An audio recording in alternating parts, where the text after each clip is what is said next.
Hey everyone, welcome back to the channel 1 2 Steps. So in this video, I'm going to show you how to hide Grammarly icon in your PC.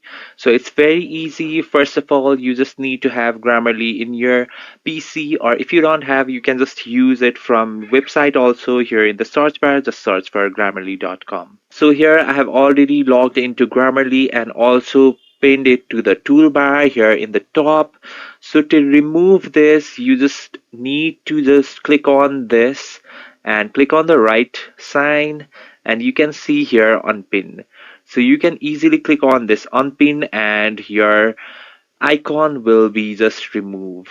So to add again, you just have to click on this icon here and you can see Grammarly, and here is three button. Just click on this and here you can see manage extension. Just click on this. So here you'll be able to see pin to toolbar. Just turn it on and your icon is visible here. So in this way, you can just hide or unhide your Grammarly icon in your PC. Thanks for watching the video. If you find this video helpful, please subscribe the channel and do not forget to hit the like button. Thank you.